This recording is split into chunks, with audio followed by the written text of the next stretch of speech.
The committee will come to order. Today, this committee will consider the fiscal year 2024 appropriations bill recommended by the Subcommittee on Energy and Water Development, the Subcommittee on State Foreign Operations and Related Programs, and the Subcommittee on Transportation, Housing and Urban Development and related agencies. I will start us off with some opening remarks on the three bills that we have before us today, and then the Vice Chair will give her opening remarks. Senator Collins will then make the usual and customary motion to vote on final passage of the bills, and I intend to have those three votes around 11:15.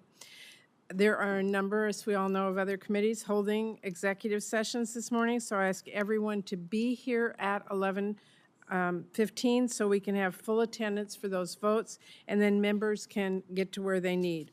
Following the three votes, we will move to the consideration of amendments to the three bills. We are making real progress as we return this committee to regular order and show the American people their government can work in a responsible, bipartisan way to make their lives better. Today, our committee will continue passing serious appropriations bills that can actually be signed into law and making sure the voice of the Senate and the voice of our constituents is heard loud and clear in this process. I know we're all working under some tough top-line numbers, which we have discussed at length, and with all of that in mind, I really appreciate the effort everyone on this committee is putting in to make sure that we are writing the strongest bills possible, making full use of the resources in the debt ceiling agreement, and using the tools we have to protect critical investments. Members on both sides of this committee, on and off of it as well, have voiced serious bipartisan concerns about the cuts in the debt ceiling deal to vital non-defense programs and the caps that it imposed on defense spending. Vice Chair Collins and I have discussed how to best address those concerns, and we have agreed to make use of additional emergency appropriations just as we do every year and is fully allowed under the debt ceiling deal to address in a bipartisan way some of the pressing challenges our nation faces. In order to take those concerns regarding our defense and non-defense needs seriously and to ensure that we deliver the strongest bills possible with the broadest bipartisan support possible, Vice Chair Collins and I agreed to add $13.7 billion in additional emergency appropriations, including $8 billion for defense and $5.7 billion for non-defense, spread across four subcommittees, including the State Foreign Ops bill that we are considering today. This additional funding is important for us to be able to continue to work together on a bipartisan basis to address the urgent challenges our country faces. And because, as the bills we are discussing today show, we aren't just talking about numbers on a page. We are talking about our country's competitiveness and leadership on the world stage. We're talking about the safety and well-being of our families and communities, and we're talking about the future of our children. The energy and water bill we are marking up today deals with everything from absolute essentials like getting communities and farmers water to managing serious threats like the climate crisis and nuclear arms. The investments in this bill help keep our country competitive by investing in our nation's ports, harbors, and waterways, and help secure our energy grids so we can reduce our dependence on foreign countries, lower energy prices, and lead the world in clean energy technology.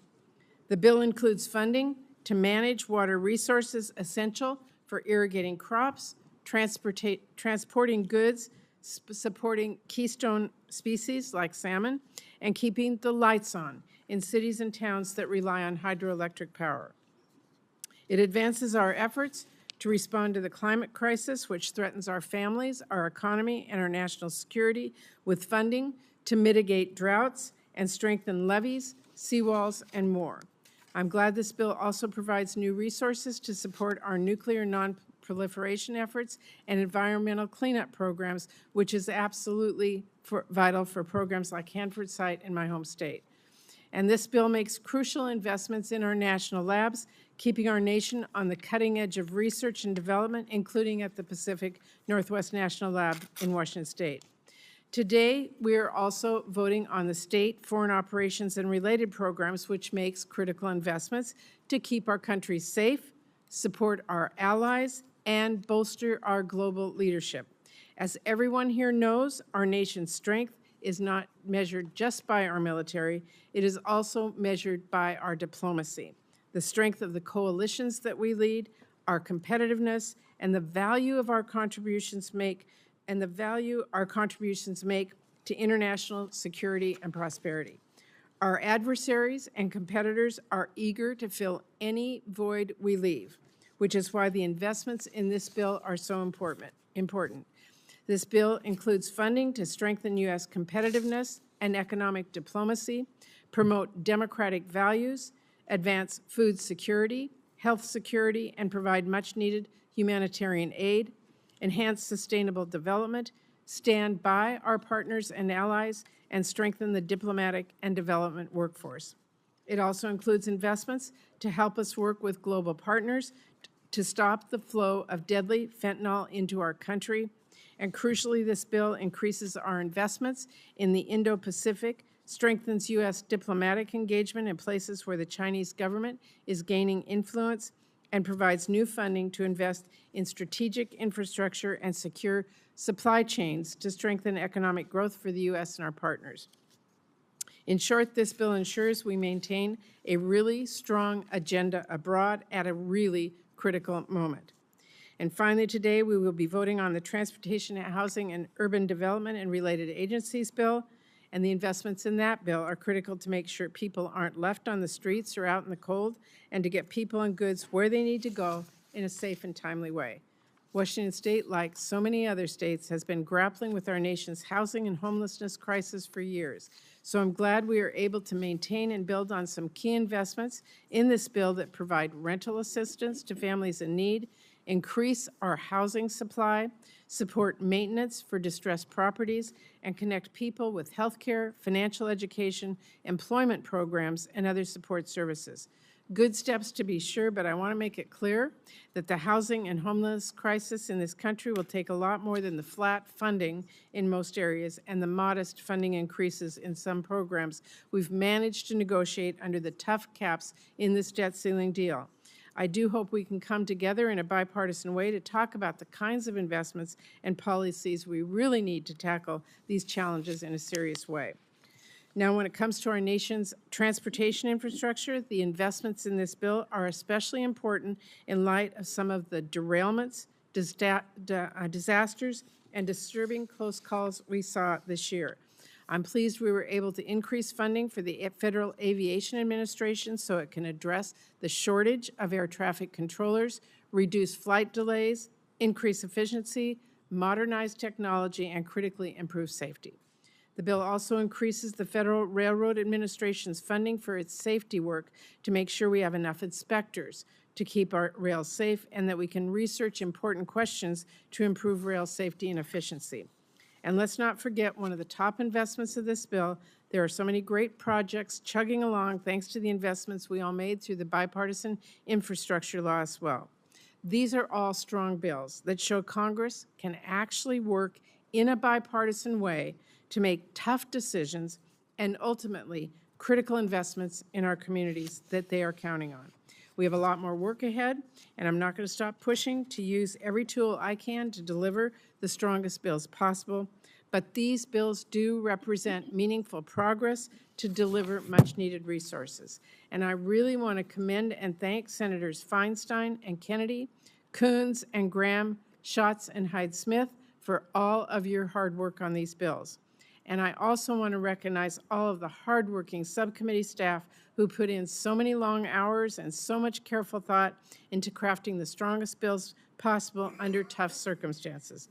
I think they did an excellent job, and I hope all of our colleagues on the committee will join me today in showing our appreciation, not just with words, but with overwhelming bipartisan votes to move these bills forward. Let's make sure that the Senate has its voice heard in these appropriations processes. And let's show the Americans we are taking our job seriously here. Let's pass these bills. And I appreciate everyone's working so hard to make that happen. With that, I will turn it over to Vice Chair Collins for her remarks. Thank you very much, Chair Murray. Today, we have the opportunity To continue the positive momentum that this committee has generated as we have considered and passed with overwhelmingly bipartisan votes 5 of the 12 annual appropriations bills for the first time in years. We convened today to take up 3 more funding bills: the appropriations for energy and water development, state and foreign operations, and transportation and housing and urban development. The Energy and Water Development Bill will help strengthen America's energy independence, supporting an all-of-the-above approach to energy research, development, and deployment efforts. It invests in critical Army Corps of Engineers, water infrastructure projects which provide flood control, ecosystem restoration, and safe navigation along our nation's ports and waterways. At a time when geopolitical tensions are growing, the bill also ensures that our nuclear deterrent remains robust and credible, and it takes critical steps to lessen our reliance on Russian-sourced uranium. I thank Chair Feinstein and Ranking Member Kennedy for their excellent work on this wide-ranging bill. Next, we will consider the State Foreign Ops Appropriations Bill. Senators Coons and Graham have put together a significant bill that recognizes America's leadership in the world and the critical role that programs funded by the subcommittee play in our national security. The bill provides robust funding for life-saving global health programs, promotes regional security in the Middle East, including through military aid to our key ally, Israel, and addresses critical humanitarian and development challenges in Africa and elsewhere in a fiscally responsible manner. This bill also provides resources to counter China's influence around the world and its aggression against Taiwan. In particular, I want to thank Chairman Coons and Ranking Member Graham for directing for the first time $125 million to help stop the flow of fentanyl, its precursor chemicals, and other synthetic drugs into the United States. Their actions in this bill will help save lives. This bill would also establish a counter-fentanyl coordinator at the State Department. Earlier this year, I raised with Secretary Blinken my concern that we needed to do much more to halt the flow of these illegal narcotics and their precursor chemicals into our country, and I very much appreciate what the chairman and ranking member have done in this regard. Finally, we will turn to the Transportation and Housing and Urban Development Bill drafted by Senators Schatz and Hyde-Smith. I was privileged to serve as the lead Republican on that subcommittee for a dozen years, and I'm glad to see that it's in such good hands under the leadership of Chairman Schatz and Ranking Member Hyde-Smith. The bill supports initiatives such as the RAISE grant program and the Bridge Formula program, which help address our nation's deteriorating infrastructure.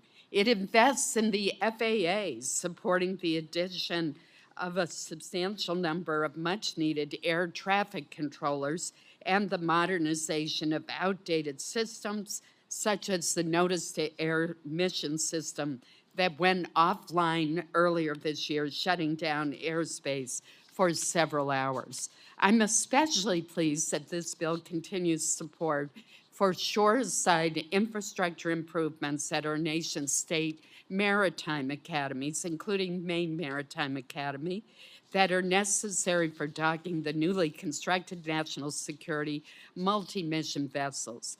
Despite a challenging budget year, the legislation maintains existing rental assistance for more than 4.6 million households and continues to make meaningful investments aimed at tackling the problem of homelessness, especially for our nation's veterans and youth.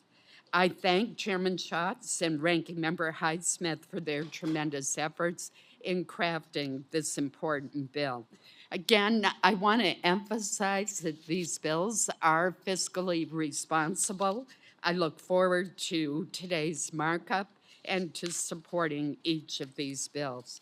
With that, I make the following motion. Madam Chair, I move that the committee report favorably an original bill making appropriations for energy and water development and related agencies for the fiscal year ending September 30th, 2024, and for other purposes. An original bill making appropriations for the Department of State, Foreign Operations, and related programs for the fiscal year ending September 30th, 2024, and for other purposes.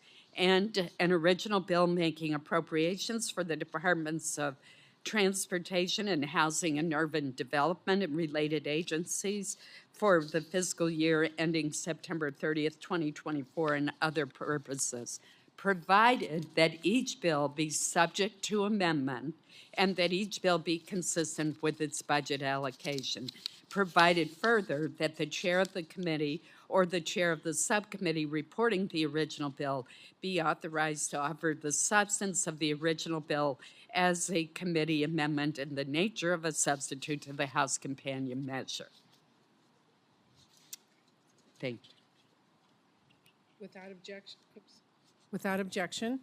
And since we are waiting for the Judiciary Committee members, I'm going to do what I did last week with the consent of the committee and allow Senator Schatz and Senator Hyde-Smith to introduce the transportation bill, and we will vote hopefully as soon as they both make their remarks. But before you speak, thank you for putting together a really strong bill. I really appreciate all the hard work you put into this. Senator Schatz. Thank you, Chair and Vice Chair. And I think it goes without saying, but as soon as we have a quorum, feel free to interrupt. First, I want to say how appreciative I am of working with Ranking Member Hyde-Smith. She has really helped to advance this bill and continue the longstanding bipartisanship of the THUD bill. And I look forward to our continued partnership for the long haul. Thank you to Chair Murray and Vice Chair Collins for their efforts and leadership in helping us to reach consensus under very difficult circumstances. Every year, it seems we have less time to do this work, and yet our staff rises to the occasion and puts in long hours to get it done and done well. And so I want to thank Mike Clark, Jason Woolwine, Cameron O'Brien, Michael Ciamara, Rajat Mathur, Jessica Sun, Kelsey Daniels, Abby Laver, and Dabney Haig. Special appreciation also goes to the workhorse behind all of these bills in editing and printing, Valerie Hutton, Karen Thames, Penny Miles, Lynn Cookley, and Elmer Barnes. We appreciate you working together as well as you do with professionalism and good humor under pressure. The fiscal year 2024 Transportation and Housing Bill provides $98.9 billion for infrastructure development, FAA and Amtrak operations, affordable housing, and community development programs. While this is a $7.9 billion increase from last year, we lost $7.6 billion in FHA offsetting receipts, meaning this bill just keeps up with current funding levels. With that in mind, we've focused on fully funding affordable housing and homeless assistance for nearly 10 million low-income people supported by this bill. Every community is facing the pressure of a lack of housing stock, and more people are falling into homelessness. The homeless population is also aging with much more complicated medical conditions.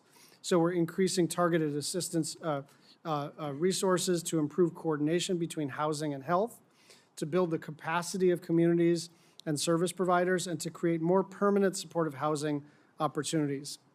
The bill also maintains funding levels for home and CDBG. These programs are important and flexible tools for state and local government to support the construction of more housing and the community needs around it. And the Yes in My Backyard program uses public funds to incentivize jurisdictions to unlock private investment and overcome the national housing shortage. On transportation, this year's bill has a major focus on FAA. We have fully funded the FAA's budget requests on operations, staffing, facilities, and equipment in order to restore hiring and modernization efforts that were frozen during the pandemic. My colleagues and I are separately working to reauthorize FAA, and this funding is complementary to those efforts. On infrastructure, we're committed to building on the historic investments in the Infrastructure Investment and Jobs Act to improve our aging transportation system across the country. We've also included record-level funding for Native American housing programs and provisions to expand access to transportation and infrastructure resources. I've worked together with many members of this committee to address the needs of Native communities in my other role as the Senate Committee on Indian Affairs. Just yesterday, Senator Murkowski and I reported the NAHASDA reauthorization bill with unanimous support, and so I look forward to working with her on any available legislative path for that bill. With that, I will turn to Ranking Member Hyde-Smith. Senator Hyde-Smith. Thank you very much, Chair Murray, and to Vice Chair Collins for your strong leadership. You two women are pretty incredible, no doubt. I know this bill means a lot to both of you as you both are former leaders on this subcommittee. I'd like to thank Chairman Schatz for working with me in such a fair, bipartisan way, and what a delight that was that we could accomplish things and both get our goals accomplished to make it fair. The fiscal year 2024 Transportation, Housing, and Urban Development and related agencies appropriation bill is crafted in a fiscally responsible manner, and it adheres to the budgetary constraints that this committee must operate within. The bill provides adequate resources for the Department of Transportation and the Department of Housing and Urban Development to administer the many important programs and activities under this jurisdiction. These programs protect public health and safety, promote economic growth, and improve the overall quality for all life for all Americans.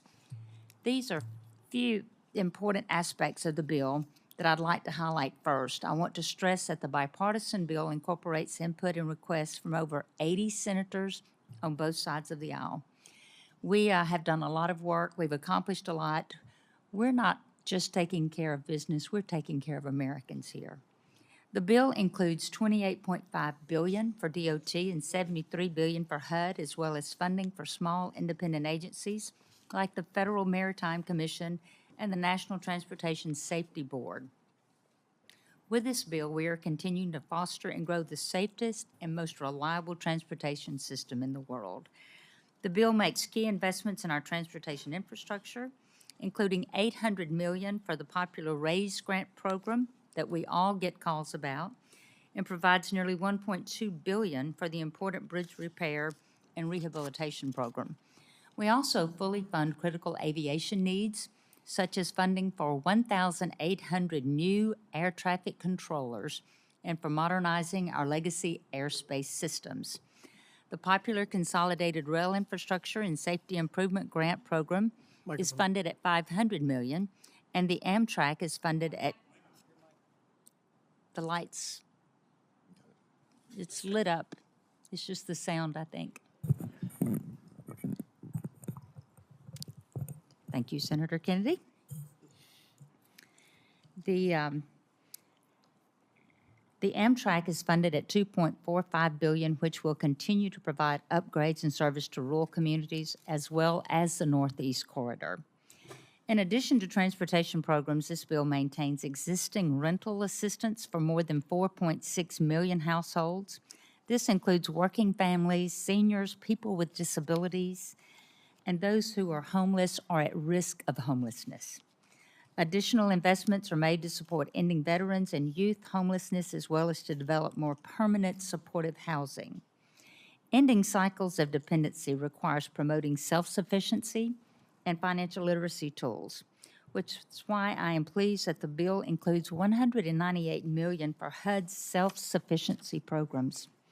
Finally, the bill continues to fund the CDBG program at $3.3 billion, which continues to be one of the most requested programs in this bill by members of both parties to help state and local governments across the country promote economic development and job creation. In closing, given the wide array of projects and activities funded by this bill, the subcommittee received a substantial amount of member requests and has considered every one of them. The subcommittee staff truly worked to try to address as many members' priorities as possible. Let me again thank Senator Schatz, as well as his staff, for all their hard work in helping us get to this point, specifically Clerk Dabney Haig, Rajat Mathur, Jessica Sun, Kelsey Daniels, and Abby Laver. I also want to thank my team, the clerk, Mike Clark, Jason Woolwine, Michael Ciamera, Cam O'Brien, and Alex Schultz. I don't think the general public really realizes how hard this staff works and how many hours of sleep that they lose, and they're so committed, and we should always commend them for that. They didn't just work hard, they did a great job. I would be remiss if I didn't also express appreciation for the GPO staff who worked countless hours helping our team craft this bill. The fiscal year 2024 Transportation, Housing, and Urban Development and related agencies appropriations bill is worthy of consideration and passage by the full Senate. I hope this will happen in the near future. Thank you again, Chair Murray and Vice Chair Collins, for convening today's markup. Thank you very much to both of you. The Judiciary Committee members are on the way. Senator Kennedy has asked to go ahead and give his opening remarks so he can leave after the votes, and if with the indulgence of the committee. Senator Kennedy, thank you for your work on the energy and water bill, and if you want to go ahead and give your remarks. When he concludes, we will begin voting. Senator Kennedy, I just want you to know that in your absence, I too lavished praise on you. Thank you, Madam Chair and Madam Vice Chair. I have a swell speech. I'm not going to give it. I will be happy to email you a copy, Senator Tester, later. I too want to thank my chair. I want to thank our staffs. The Energy and Water Appropriations Bill for our new fiscal year compared to this fiscal year contains a 6% increase for defense and a 1% reduction in non-defense. It's an overall 3% increase. I think it's in conformity with the agreement with which we agreed to with our House members. I'm going to vote for it.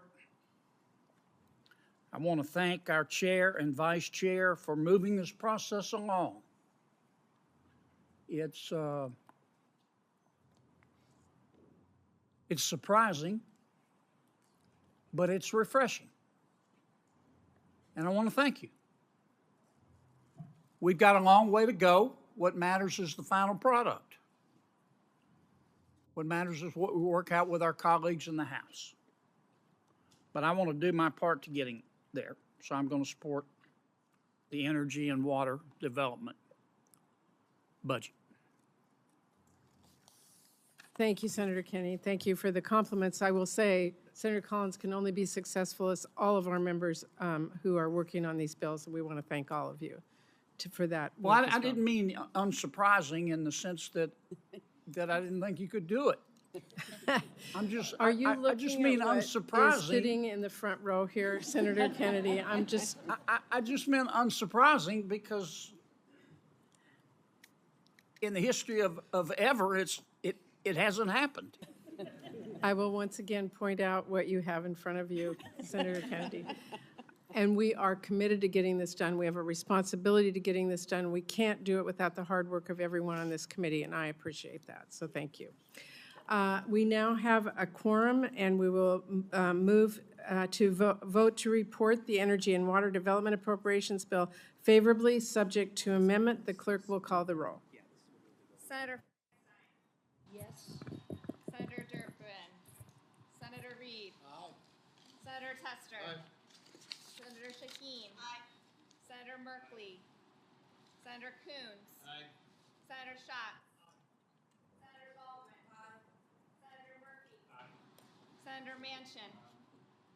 Senator Van Hollen. Aye. Senator Heinrich. Senator Peters. Aye. Senator Collins. Aye. Senator McConnell. Aye by proxy. Senator Murkowski. Aye. Senator Graham. Senator Moran.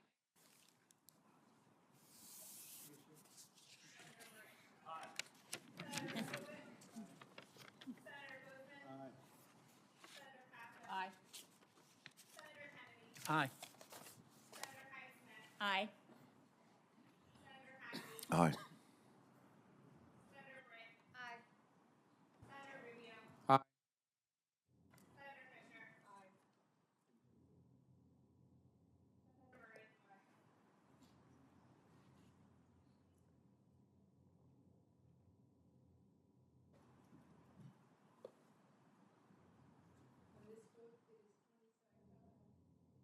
On this vote, it's 27-0. The ayes have it.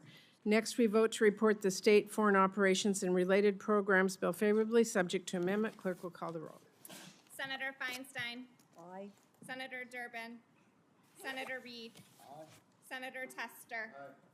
Senator Shaheen. Senator Merkley. Senator Coons. Senator Schatz. Senator Baldwin. Senator Murphy. Senator Manchin. Senator Van Hollen. Senator Heinrich. Senator Peters. Senator Collins. Aye. Senator McConnell. Aye by proxy. Senator Murkowski. Aye. Senator Graham.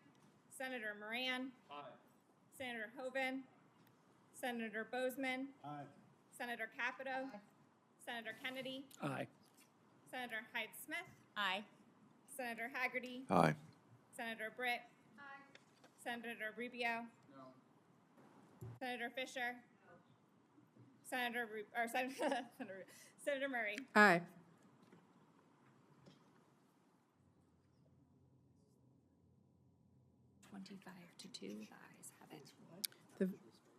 On this amendment, it is 25 ayes, 2 noes. The bill is favorably reported. Finally, we vote to report the Transportation, Housing, and Urban Development and Related Agencies Bill favorably, subject to amendment. Clerk will call the roll. Senator Feinstein. Aye. Senator Durbin. Senator Reed. Aye.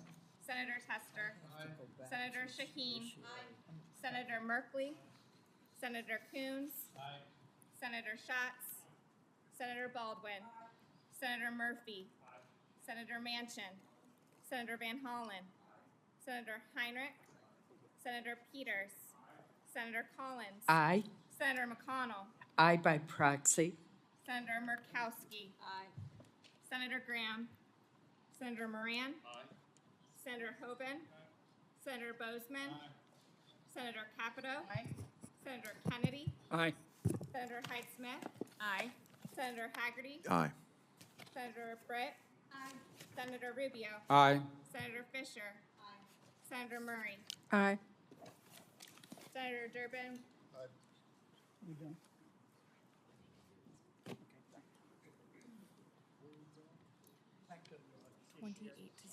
On this bill, it is 28 ayes, 0 nays. The bill is favorably reported. Senator Durbin? Ask unanimous consent to be recorded as voting aye and present in previous vote. Without objection, so ordered. Madam Chair. Vice Chair Collins? Madam Chair, as a courtesy to the leaders, Senator McConnell has asked to be recorded as present in voting aye on the Energy and Water Development Appropriations Bill, aye on the State and Foreign Operations Appropriations Bill, and aye on the Transportation and Housing and Urban Development Appropriations Bill. I ask that the committee grant this request, as it would not set a formal precedent, nor would it change any vote outcomes. Without objection, so ordered. We need to reread these into that record, so it just for Senator Durbin.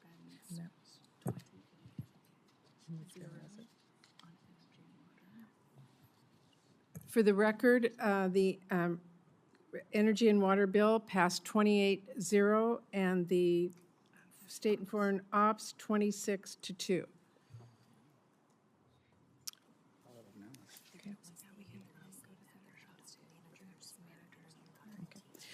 We have, oops. Thank you to the committee. And with that, we have had both Senator Schatz and Senator Hyde-Smith give their opening remarks. We really appreciate it. I will turn it over to Senator Schatz for his manager's amendment.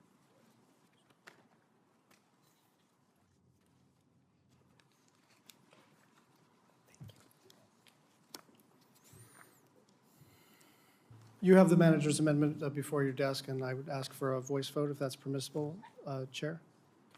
And that is being passed out as we go. Are there any members who wish to be recognized? If not, the manager's package is before you. All those in favor say aye. Aye. Opposed, nay. Manager's package is agreed to. Are there any other members wishing to speak or offer amendments on the Transportation and Housing Bill?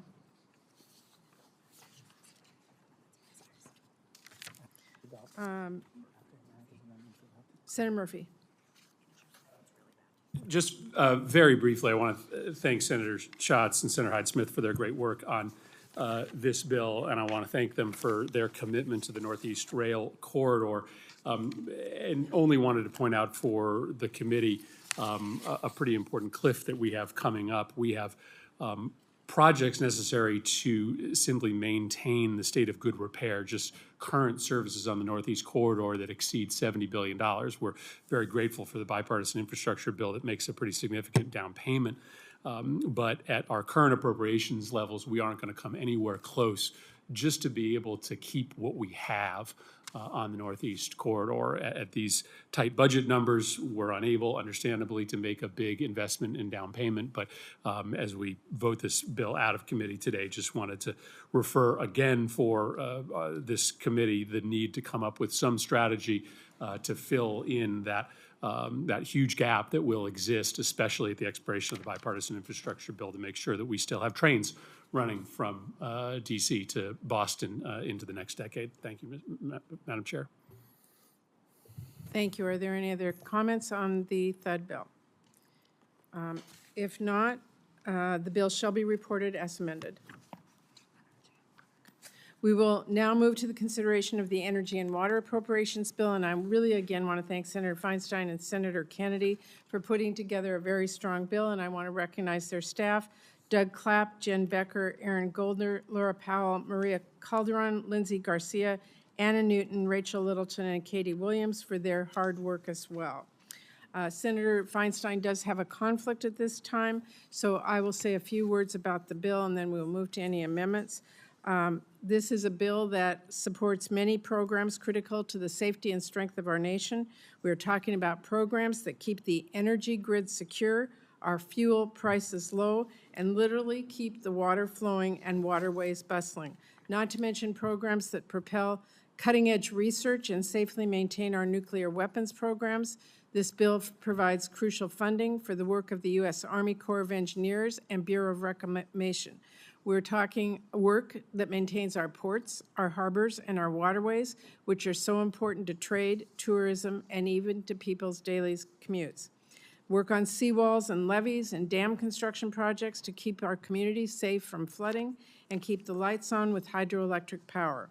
Work on fish passage, which is so important in states like mine, where salmon are a cornerstone of our economy, hugely important to sovereign tribes, and a way of life for all of us who live in the Pacific Northwest. And work on drought mitigation, something absolutely essential to so many of our western states where we have seen the climate crisis devastate crops that we all rely on and create dangerous wildfire conditions. The bill also includes key investments to support clean energy across the board, solar, wind, water, hydrogen, fusion, so America can continue becoming energy independent and leading the world in developing the clean energy technologies of the future. And on a related note, I'm pleased to see this bill continue strong support for our national labs like PNNL in Washington State, which are at the forefront of research and innovation. In fact, we were able to increase our investments in scientific research in this bill, which is so critical in keeping our nation competitive and on the cutting edge of scientific discovery.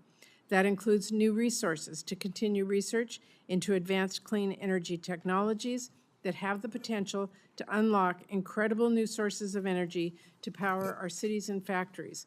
And I'm so glad we were able to increase funding for our nuclear non-proliferation efforts and legacy nuclear waste cleanup efforts, which help keep risks in check. Especially important to me is support for the Hanford site cleanup in my state. The federal government has a legal and moral obligation communities near the Hanford site, as well as to the workers on the ground who are facilitating the ongoing cleanup effort. So I'm glad that we're delivering more funding than ever for that critical mission in this bill. We owe it to our communities to keep our workers safe and keep cleanup efforts like that moving forward. This bill represents a serious bipartisan effort to overcome some tough circumstances so our nation can tackle some important challenges, from developing clean energy and ensuring nuclear security to keeping the lights on and the water flowing. And I'm very pleased to support this bill today and appreciate all of our colleagues' support.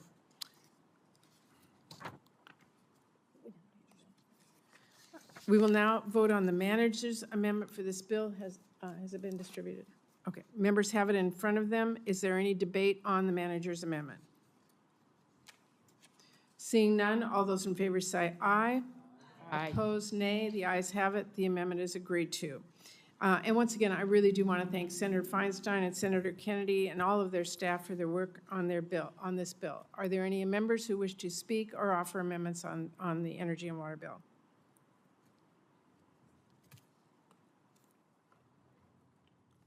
This is, okay. If there's no further amendments, having none, this bill will be reported as amended. And efficiently, we are now moving to consideration of the SFOPS Appropriations Bill. I again want to thank Senators Kuhn and Senators Graham for their very, very considerable expertise on this bill, which we really value on this committee and all their hard work. And I will turn it over to Senator Coons to introduce this bill. Thank you so much, Chair Murray, Vice Chair Collins, for your leadership and your persistence in bringing this committee back to regular order. I want to thank the very capable team that's helped produce this bipartisan bill, from my staff, Alex, Sarita, and Drew, and from Senator Graham's staff, Paul, Adam, and Catherine. Their partnership and their work is what's produced this bipartisan outcome. Senator Graham and I have traveled and worked together closely on a wide range of foreign policy and development issues. And it's that working relationship that has helped cement this, although he's not with us at the moment due to an ongoing debate up at the Judiciary Committee.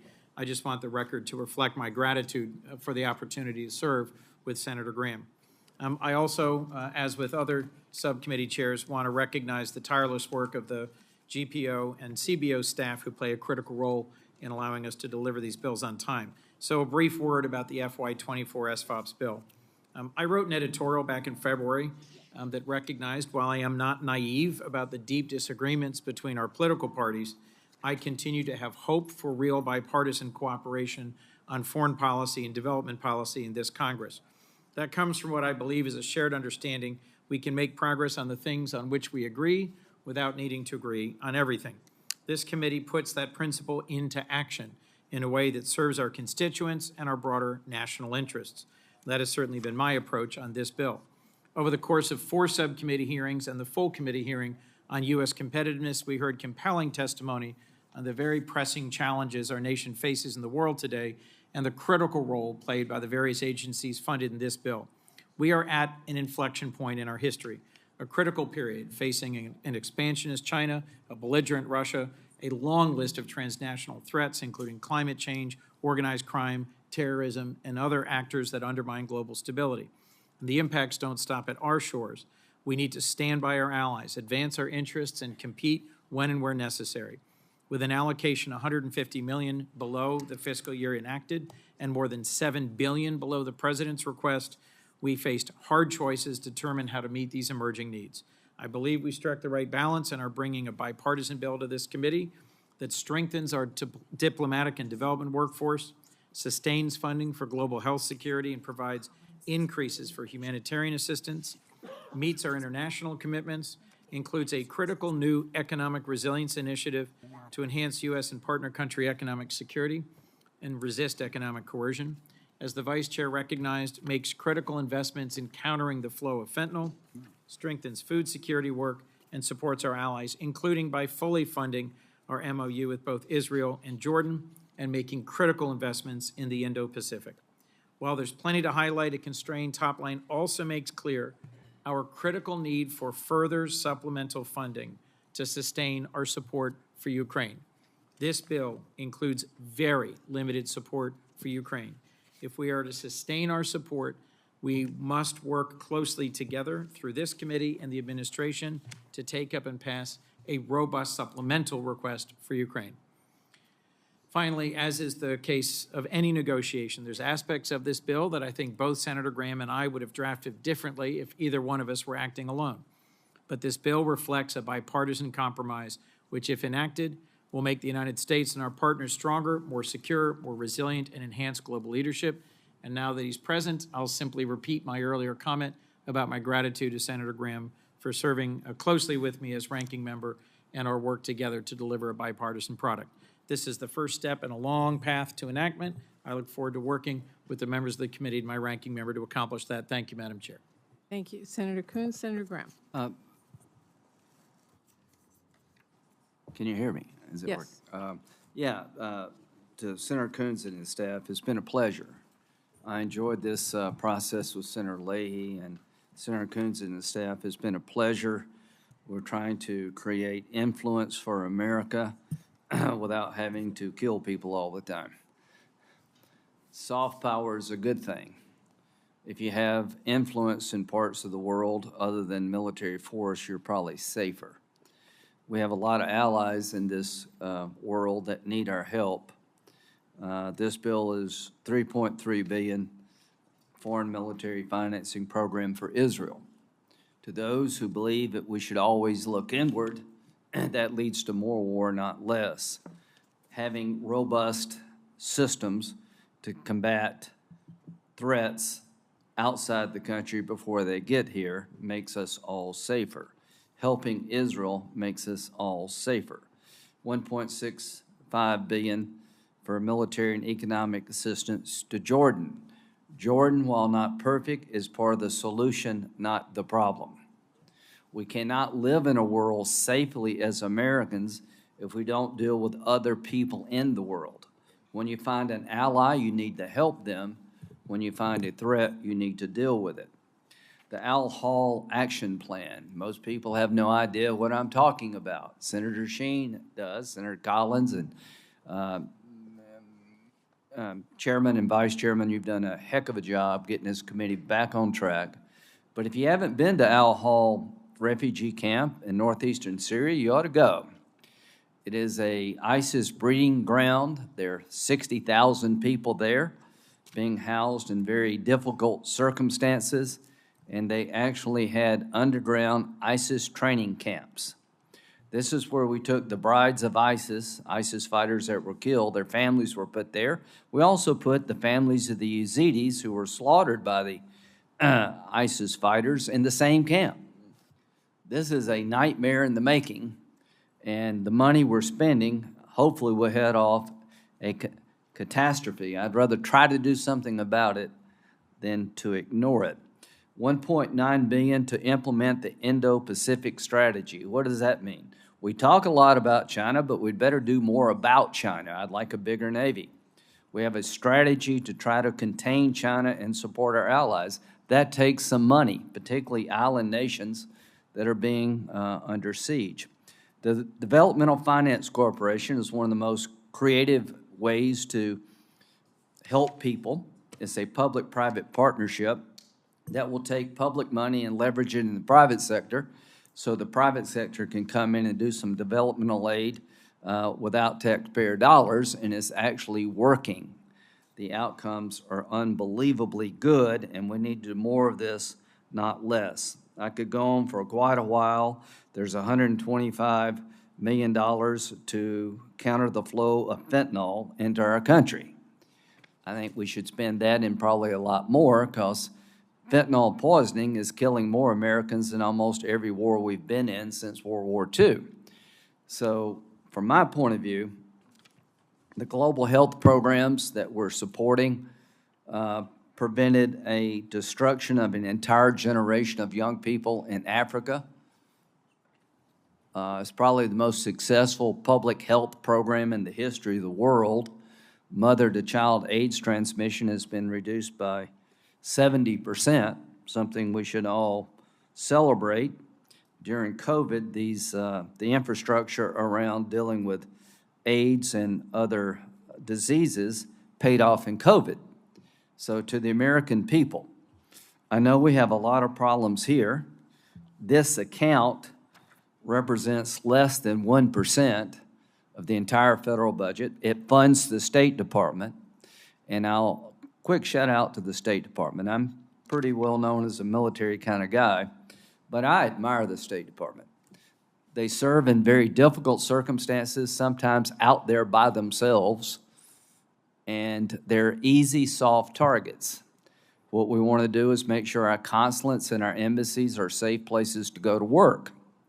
So investing in a robust State Department to engage the world and have our story told to me, is another form of national security, and we have done right by them in this bill. We have tried to give them the resources to do their jobs, to be safe in the execution of American policy in very dangerous locations.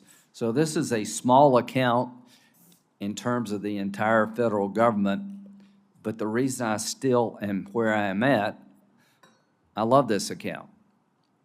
It gives us a chance to do good.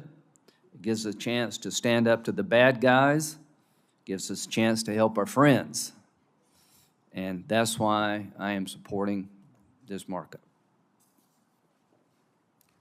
Thank you, Senator Graham. Before I turn to Senator Coons for his manager's amendment, Senator Graham, do you want to be recorded on the bills that?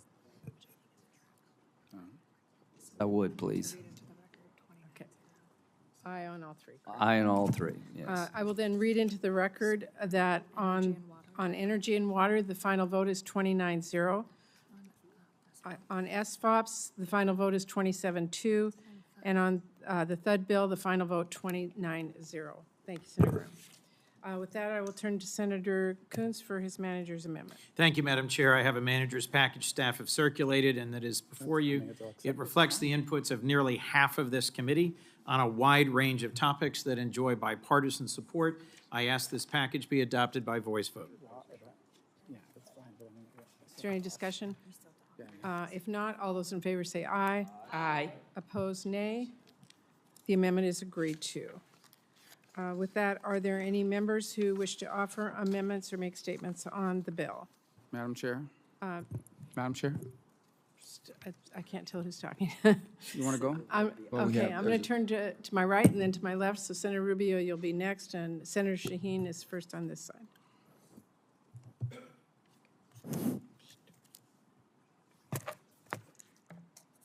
Who's Senator first? Shaheen. I'm sorry, I thought you said Senator Rubio was first. He will go right after you. I'd like to call up my amendment, which you just had passed out.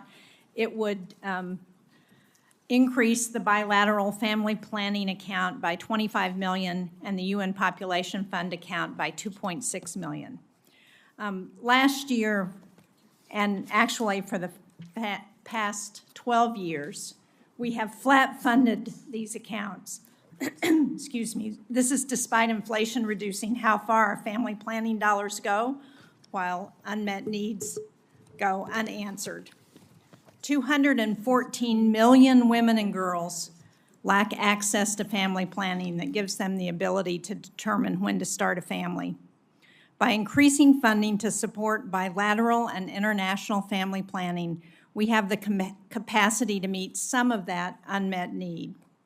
According to the Guttmacher Institute, an increase of just $10 million in U.S. international family planning assistance means an additional 561,000 women and couples are served. It averts, and this is the part that's really important, and for those of us who believe that there should be fewer abortions and unintended pregnancies in the world, this funding for family planning averts 189,000 unintended pregnancies and results in 61,000 fewer unsafe abortions. By passing this amendment with the numbers that I'm proposing, we will reach an additional 1.4 million women and couples. We will avert 472,500 unintended pregnancies and 152,500 unsafe abortions, and we will save the lives of countless women. And we also know that an increase in the ability of families to determine when they have children increases the quality of that family's life, the quality of a woman's life. It greatly improves the lives surrounding her, leading to an increased quality of life and reductions in maternal and child mortality.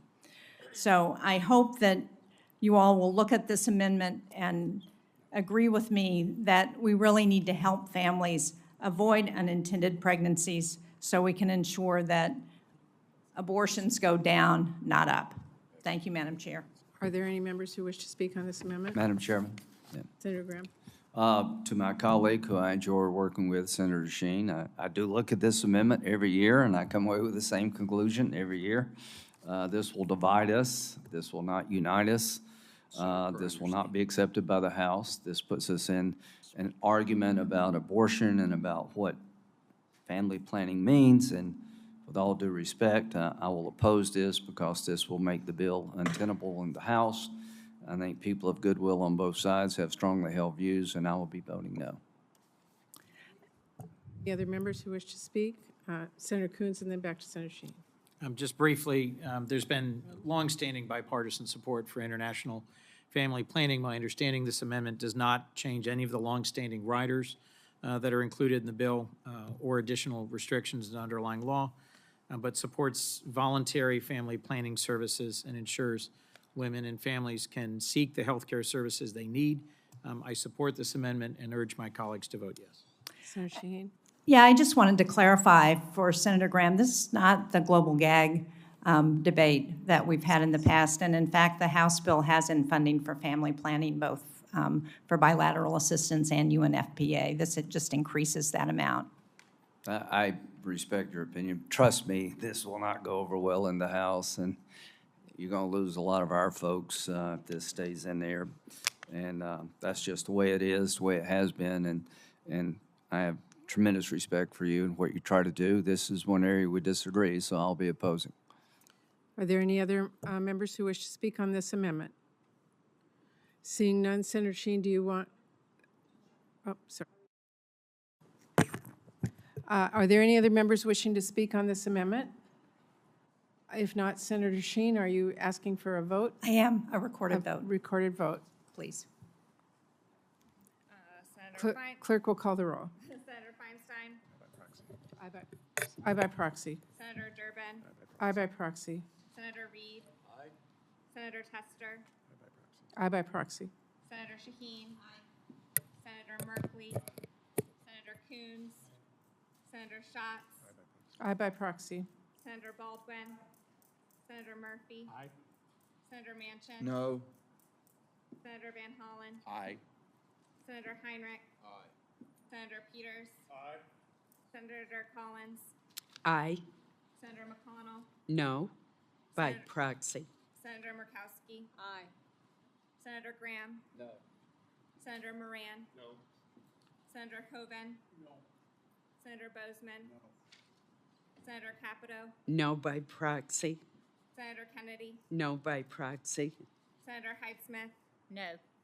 Senator Haggerty. No by proxy. Senator Britt. No. Senator Rubio. No. Senator Fisher. No. Senator Murray. Aye.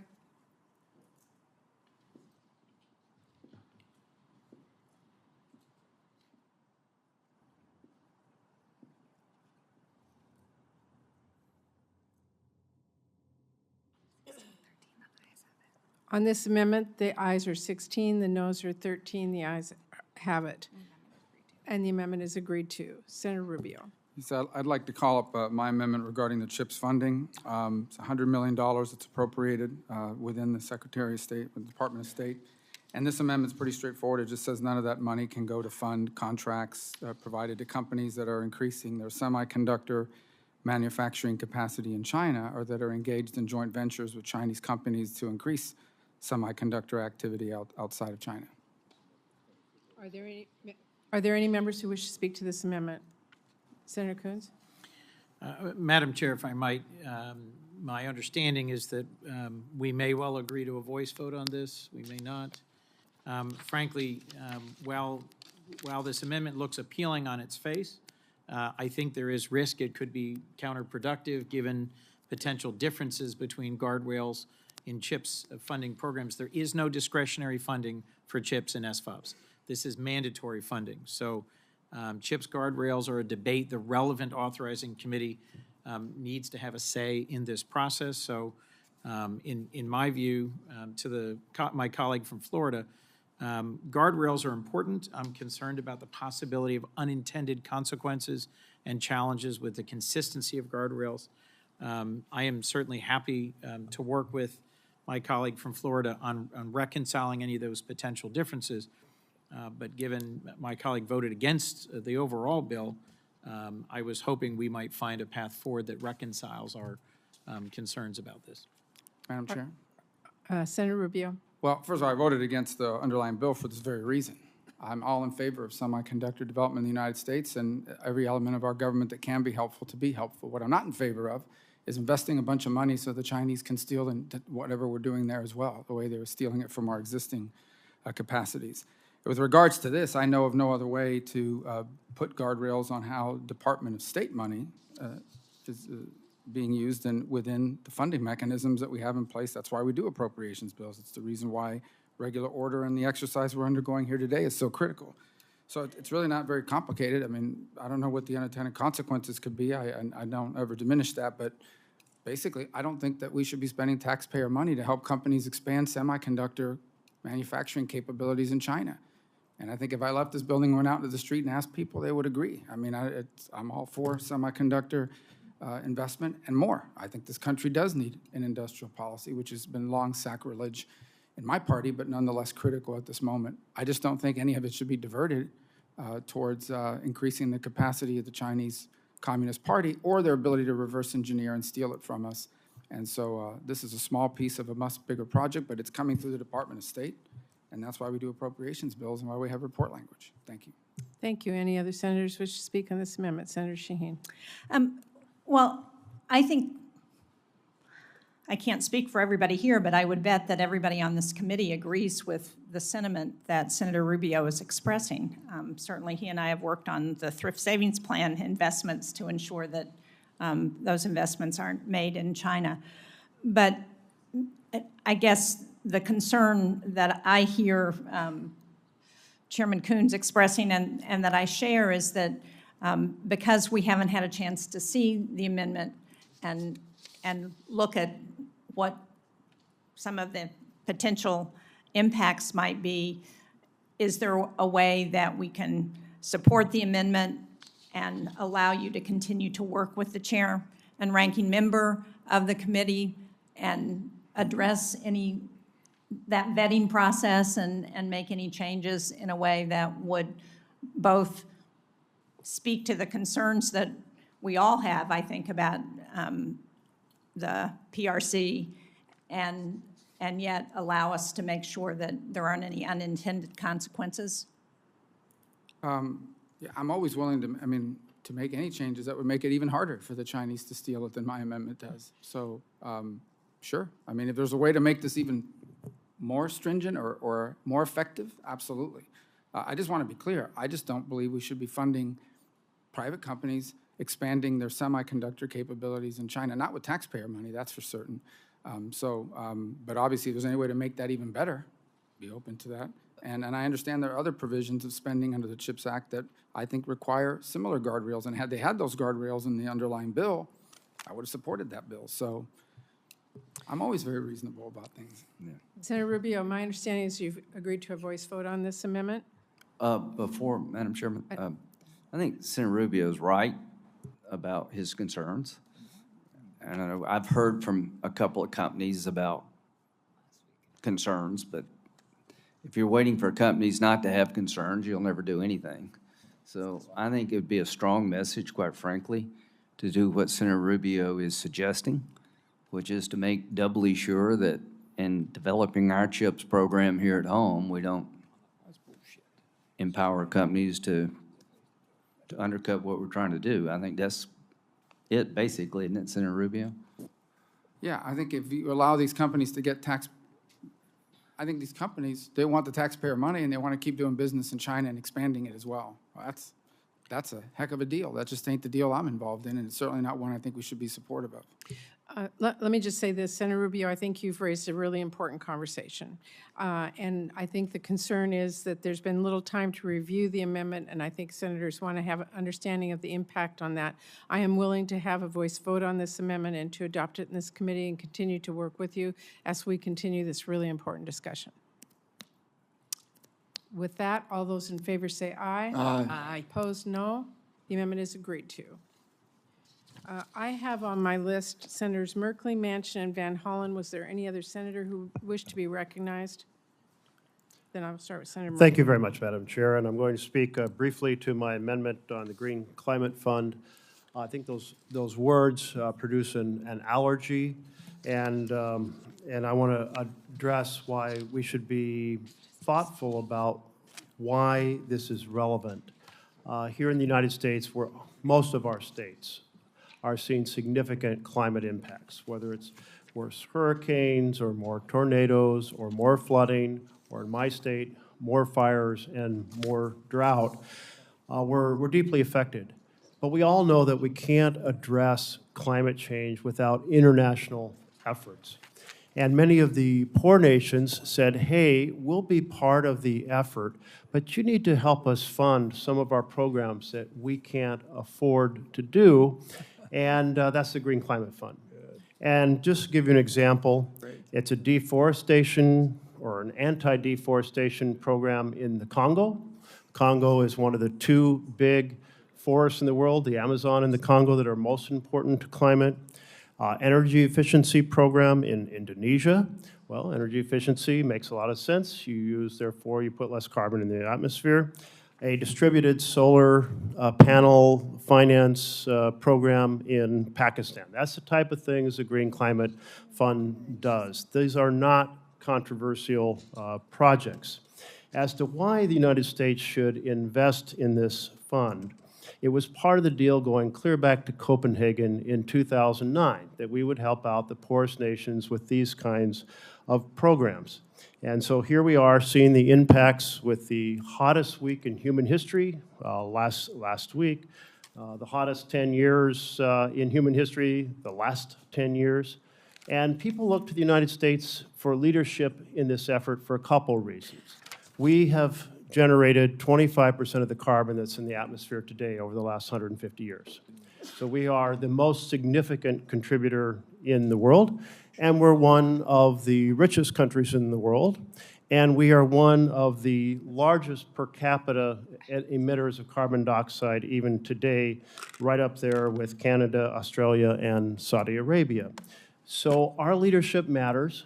To have the whole world partner in this, they're saying, United States, help us fund some of these basic programs, like preserving a forest, like energy conservation, like helping us finance in very poor countries like Pakistan, distributed solar that people can put on their rooftops. So the proposal in the amendment is $3.6 billion. I'm not going to ask for a vote. I know the votes are not there. But we did have this discussion a few years ago, and this committee did vote to say, yes, we should leave the pathway open to being able to fund these types of projects. And I appreciate my Republican colleagues who joined in that vote that year that included, for example, Lamar Alexander.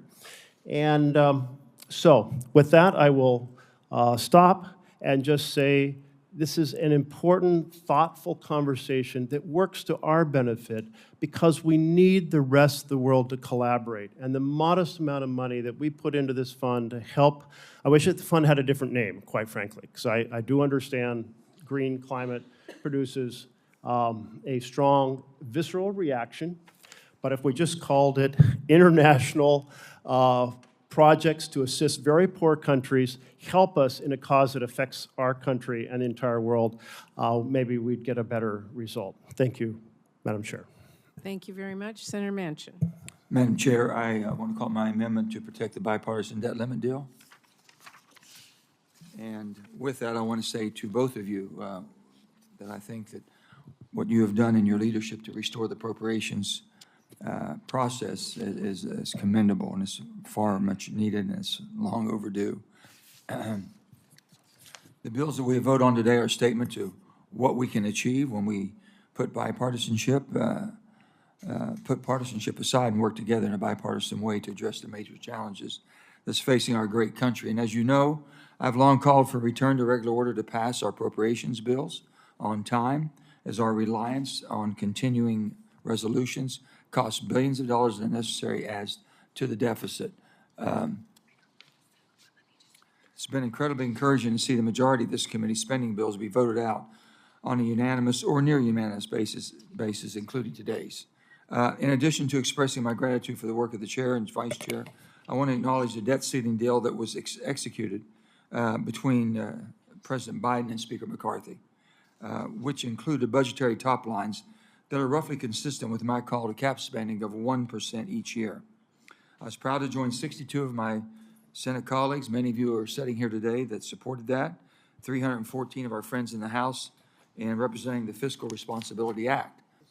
Despite many positives contained within that deal, one thing that we have learned over the last weeks is that chock full of budget gimmicks, including $25 billion in rescissions for mandatory spending and $21 billion in reallocated IRS funding. I want to do this in all due respect. And unfortunately, it looks like yet another gimmick is being pursued, this time outside of the purview of the debt ceiling agreement, right here in our own committee. The deal will add another $13.7 billion to 5 of the committee's spending bills, including $1.35 billion to the State and Foreign Operations bill.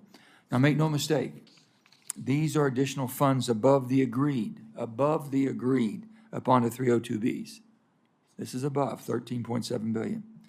It's just plain wrong. It takes us off the promising path that we have started on to get our fiscal house back in order. Let me remind all of you, for 21 straight years, the United States government has spent more money than it took in. 21 years in a row, deficit spending. There's not one person sitting in this room that can operate that way. Not one business in America can operate with a deficit for 21 years, spending more than they take in, but yet we do it with no recourse whatsoever. Just a few things. First 220 years of our existence of a country, we accumulated about $10 trillion. We're at $32.5 trillion right now. We've done more in 20 years than was done in the first 220, and we're not batting an eye at it. We're not trying at all to slow it down. And let me give you a little bit of this. In 2001, we had $5.8 trillion of federal debt, 54.8% of our GDP. We were on a trajectory to be debt-free by 2006. That didn't happen. In 2011, we had $14.8 trillion, 95.5%. Today, we're at 32.5 trillion. We're at 124% of GDP. Not since World War II have we seen these kind of figures. We were fighting to survive. It was survival then. This is all what we have selected to do. There's no reason for us to be in this type of shape. And there's no way we're going to get ourselves out of it by doing what we're doing today. Another 13.7 trillion. And it won't happen. I can't even believe it. In the same decade, discretionary spending, the very thing Congress and the White House looked to control through the Fiscal Responsibility Act, grew by 50%. Mandatory spending was $2 trillion. We're up to $4 trillion mandatory spending. Went from 1.3 to 1.7 in discretionary, non-discretionary spending. It's unbelievable. And we just keep doing it because everything we have spoken about today, everything we voted on is much needed, I'm sure. But I can tell you, my grandfather told me, he says, Joe, he says, I can tell you one thing. Unmanaged debt will lead you to make cowardly decisions, and we're making cowardly decisions today. Our ability to be bipartisan is because we spend more money. We just want to spend more money. So that makes us bipartisan. That's not what we're here to do. We are not sent here to do this. And someone's got to be thinking about the future. We're looking at over this year here, will be over $800 billion in interest. And they're going to go up another 0.25% at least. No one's talking a thing about it. We'll be spending more on interest than we do on national defense. And if we did our budget, the reason I'm so encouraged what you're doing, trying to do all the 12 bills by September 30th and get a budget, give you an example. I've been told by the military, and I think Senator Graham would know this as well, if we do our job on time, there's as much as a 5% spending that they would have more spending. That's giving them another $44 billion that's already in 880. More spending power of $44 billion and not cost us another penny. Just do our job on time. The people shouldn't. We said there's no budget, no pay. There's a reason for that. We shouldn't be paid if we're causing additional costs to the people of our country and putting our future generations in more debt that they can't carry. I just sooner or later, we're going to have to pay the piper. And we won't do it. It doesn't seem until we hit a crisis. That crisis is going to be when people lose confidence. We're being threatened to have the reserve currency of the world being the U.S. dollar right now. We're being threatened. It's the greatest tool we have as a country to be a superpower. when they lose confidence that they cannot rely on their money being safe in U.S. Treasury bonds, we got problems, serious problems. We know we got China, we put restrictions and we put on China, we've got Russia, we've got Iran, we got North Korea, we got Brazil playing back and forth in footsies with them. Other countries are talking about it. But when we basically self-inflict the wounds of more debt than we can carry and more confidence that we can build, just like any other investment that you would make, that you make every day, you want a return on that investment, and people want to make sure the money's safe. I don't think anybody's running SVB Bank anymore. I just don't think that's happening. I would hope that you would think what we're doing here today, and I would hope that we would come to an understanding that we have got to be responsible for our own financial house. We're sent here to do for each of our representatives in this Senate and in the Congress and basically all the constituents that we have around this great country of ours. And for that, Madam Chair, you've demonstrated consistent bipartisan support for opposing poison pills and adhering to the spending limits established by the Fiscal Responsibility Act. I'm sure that my amendment would be a poison pill, and I'm going to withdraw my amendment. I would hope that you all would think about the financial crisis that we're in and facing. Thank you. Thank you, Senator Manchin. Let me just clarify that Vice Chair Collins and I heard from members on both sides of the aisle about how the debt ceiling legislation really restricts our defense budget and cuts critical non-defense projects. We took those concerns really seriously. We had a number of conversations and discussions and reached an agreement together to add $13.7 billion in on top emergency funds to best meet a number of the urgent needs that we face today, including the $1.35 billion from the, for the state foreign operations bill. By in doing that and cutting $1.35 billion in resources, which Senator Manchin is asking us to do, would have really serious negative consequences. It would greatly harm the bill's bipartisan effort to provide emergency humanitarian assistance and critical funding to enhance U.S. national security and to support our allies. And I want to make this really clear. There is nothing unusual about this committee working together on a bipartisan basis to provide additional emergency appropriations to meet our most pressing challenges. And it is fully allowed under the debt limit agreement that was voted on. So I want everyone to understand that. I know Vice Chair Collins would like to make some remarks, but I do appreciate you withdrawing that amendment. Thank you, Matt. Thank you. Apparently, there we go. Thank you, Madam Chair. First, I understand my friend's concerns, but I want to point out that this bill, as well as many of the others that we have approved, are actually below last year's funding levels as enacted in the omnibus bill. And so the idea that these are fiscally irresponsible is countered by that fact. Many of us have been clear since the debt limit agreement was first unveiled that we believed it would woefully underfund our national defense, our homeland security, certain security accounts in the bill before us at a very dangerous time. And when the bill was being considered on the Senate floor, Senator Graham led an effort where many of us joined in to secure a public statement from the Senate Majority Leader making clear that the bill would not limit the Senate's ability to appropriate emergency funds to address vital national security threats and issue of national importance, and that's what we're doing today. Let's be clear, emergency spending does not break the debt limit agreement. The law allows for funding to be designated as an emergency and for other adjustments for program integrity, wildfire suppression, and disaster relief funding. Funds included in the state foreign ops bill that has been so ably drafted by Senator Coons and Senator Graham provide life-saving humanitarian aid to people facing national disasters, food insecurity, and other complex emergencies. it's important for us to realize that this bill directly affects our national security.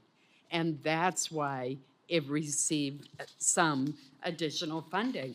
But it is still below last year's level. Madam Chair, if I may just respond very quickly. Are there any other members who want to comment on this issue? Senator Graham? Then we'll turn back to you for final comment, Senator Manchin. Well, Senator Manchin, you're dead right. You should not ever shy away from trying to get us to be more responsible with public dollars. I mean, the debt is a mountain. I guess what I'm saying is echo what Senator Collins said. Here's the world as I see it. It's not getting better, it's getting worse. There are 330 million people depends on some form of food aid every day. That's doubled in 2 years. So I don't expect all the American taxpayer to deal with that, but I think we do need to make a contribution. It's really an emergency. What Russia is doing in Ukraine with grain production, wait till it hits the developing world. About half the developing world gets their grain needs from Ukraine. There is a tsunami of problems flowing from the lack of food and this war caused by Russia. And the money in this bill helps some, and it will encourage other countries to do more. Finally, the World Food Program is $15 billion short of the money needed to meet its budget because of what's happened in the last year. I don't expect us to give $15 billion, but we're going to have to contribute some to urge others to do it. So from my point of view to the committee, there is an emergency on steroids coming in the food security space. Thank you. I will turn to Senator Manchin for a final comment, but we do have votes on. Madam Chair, as I mentioned, as I said, Senator Van Hollen and Senator Baldwin have both been recognized. Is there anyone else who wishes to make comments? With that, Senator Manchin, if you want to make a final comment, and then we'll turn to Senator Van Hollen. No, first of all, I am not saying that you all didn't do anything wrong. You worked within the confines of the gimmicks we put in the budget process forever. I understand that. I understand this process enough to understand that we're never going to get our house in order. I don't know how we justify that we've accumulated more debt in 20 years than the first 220 years. I don't know how we justify that we spent more money in 21 years than we've ever taken in. I understand we had a pandemic. We spent over $5.2 trillion during that pandemic. Money's still floating. And I don't think we're better off for all the money we spent. We could have done it a little bit better. So I'm not condemning anybody. I want to get a budget done on time. I like to get it for the first time, at least while I'm here, by September 30th. What I'm saying, we better recognize where we're at and where we're taking this country, because you're going to basically not be able to service the debt and all the things we're talking about. You're just not going to have the confidence unless we keep buying our own money. I didn't even mention to you that we're about $9 trillion. We bought our own debt. We're buying our own paper. We had to. Nobody stepped to the plate. So we bought $9 trillion. Up until that time, we never had more than $1 trillion 20 years ago. Just be cognizant of your financial situation that we're dealing with. That's all I'm saying. Thank you. Senator Van Hollen. Thank you, Madam Chair, and to Vice Chair Collins again for getting this committee on track. I really want to commend Senator Coons and Senator Graham for their work, and I want to associate myself with the opening statements that both of them made about the importance of security assistance.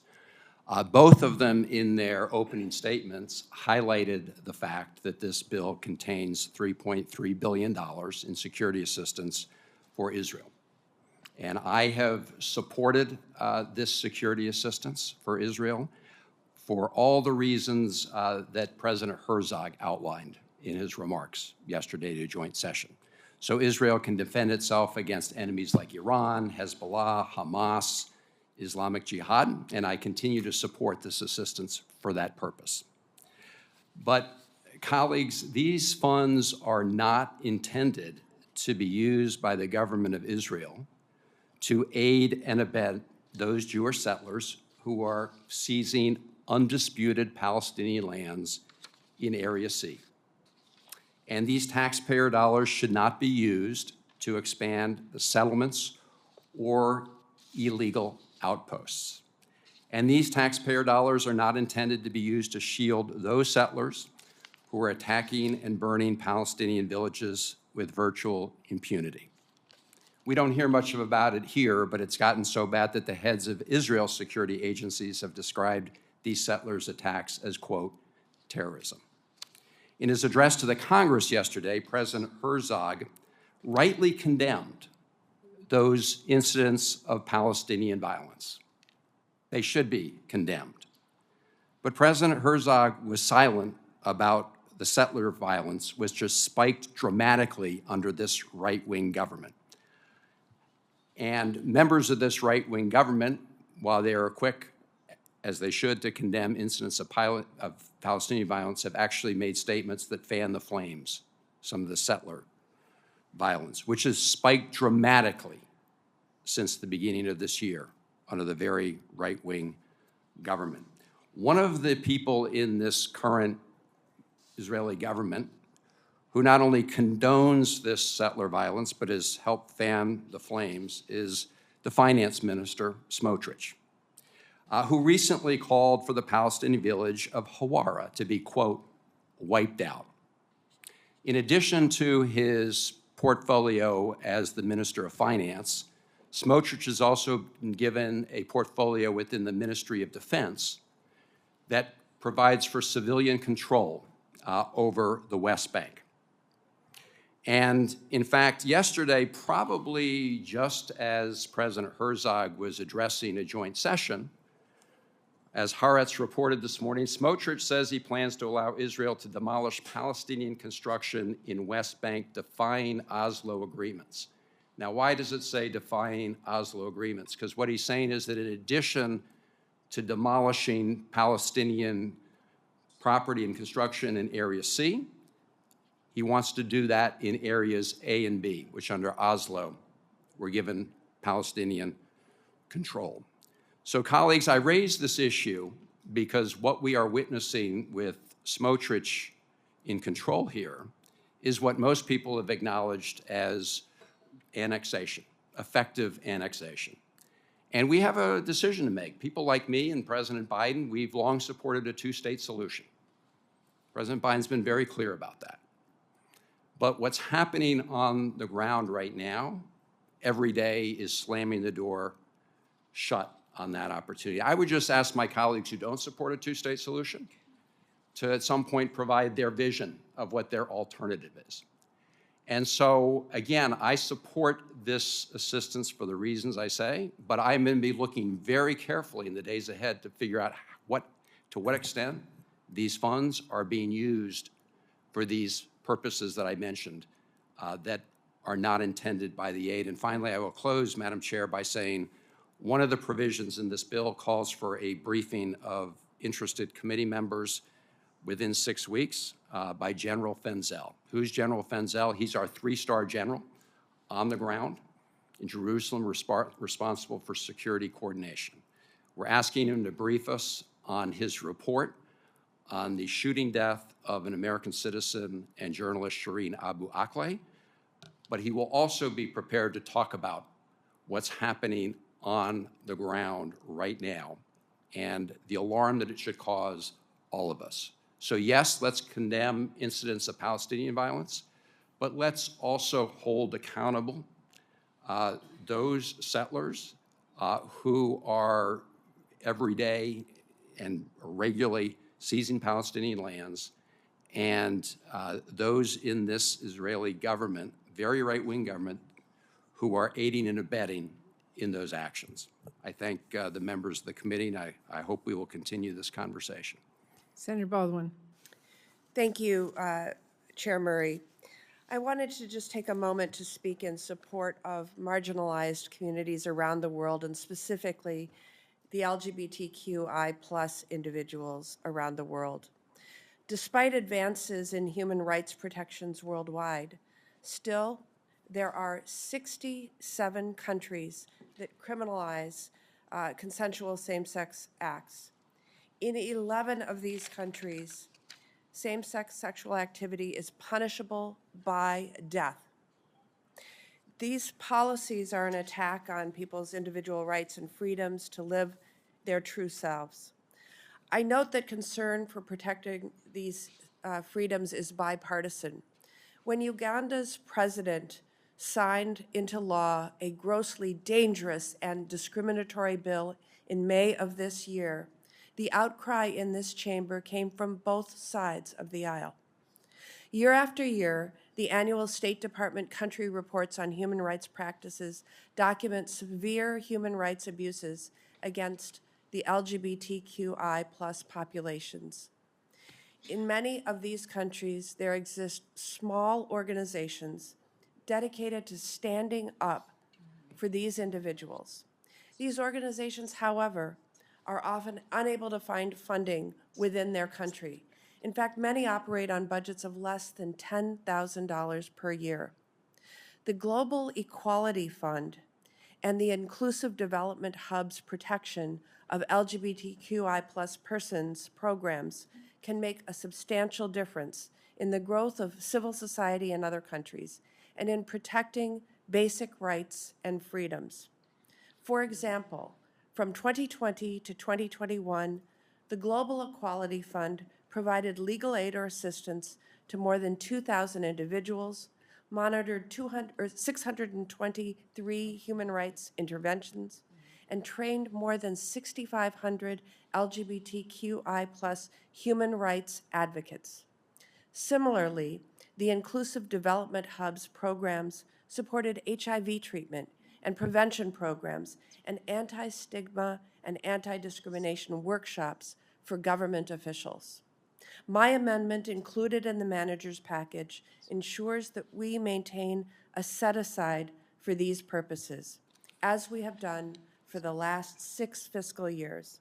I thank the chair and ranking member for working with me to make this improvement to the bill, and I encourage all of my colleagues to help maintain the role of the United States as a global leader in advancing human rights and maintain funding for programs that support LGBTQI+ community worldwide. Thank you so much. Thank you. Are there any further amendments? Having none, the bill shall be reported as amended. Vice Chair Collins, final comments?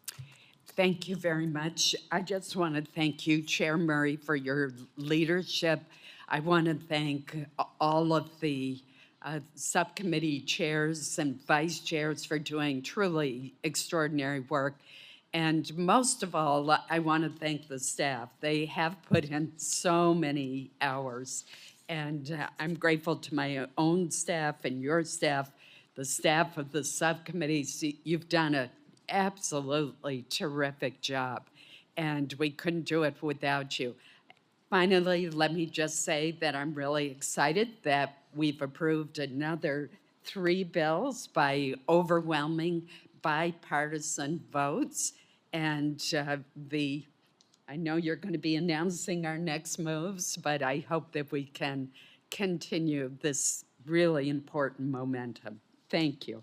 Well, I too want to thank everyone for their participation in this markup. We have now had 3 markups in this Appropriations Committee to consider 8 bipartisan appropriations bills. We are 2/3 of the way there, and when it comes to drafting this year's bill, the finish line is well within sight. I think a lot of people thought we couldn't get this far. I really want to thank Vice Chair Collins, all of her staff, all of my own staff, and all of our colleagues again on both sides of the aisle for committing to move forward with a serious process to produce quality bills under tough circumstances. This was never going to be easy. I am grateful to everyone for putting in all the hard work to get us this far. I think we are all eager to finish strong. So with that, the committee will next meet on Thursday, July 27th at 10:30 a.m. to consider the Defense, Interior, Labor H, and Homeland Appropriations Bill. With that, this committee is adjourned.